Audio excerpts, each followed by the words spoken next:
Pendant ce mois d'octobre, Madame la Pluie s'invite dans la province du Nord Kivu. Elle accentue par ailleurs la peine des usagers du tronçon routier Goma-Masisi-Walikale. Cette route, en état de délabrement généralisé, avec toute cette contribution que Walikale fait,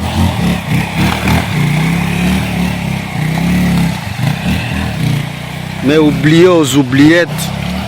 très boueuse.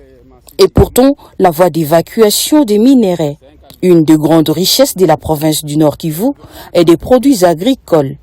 Pour parler du grenier de la RDC qui est le Nord Kivu, explique Vikar Batundi, usager de la route. Commencer seulement dans le territoire de Masisi jusqu'à Walikale.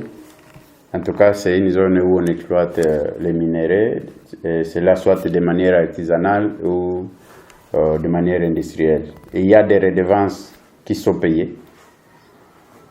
Selon le code minier, il répartit la redevance à 4 niveaux. Donc il y a le premier niveau, 15 au niveau des secteurs chefferies, 25 au niveau des provinces, et puis 50 au niveau national, et 10 prévus, réservés pour les générations futures, étant donné qu'il y a des dégâts collatéraux sur le plan environnemental et consort.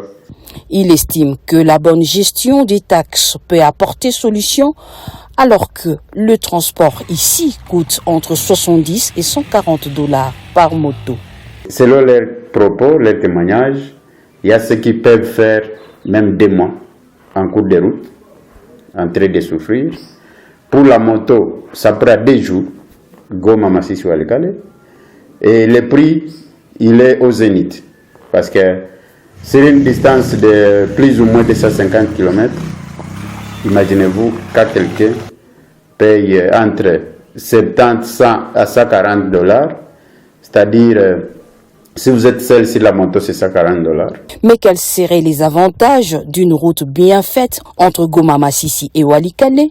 Il répond. Et si la route est en bon état, il n'y aura plus de marchandises qui vont passer par l'avion.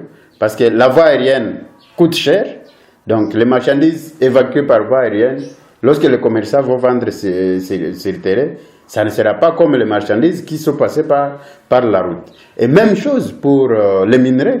On ne doit pas chaque fois évacuer nos minerais par la voie aérienne, ou soit des sociétés qui prennent une route de plus de 1000 km pour atteindre la zone d'évacuation de les minerais, alors qu'il y a 250 km ici, qu'on peut construire, réhabiliter et maintenir en bon état. En plus de ces avantages socio-économiques, les routes restent un facteur favorisant la sécurité.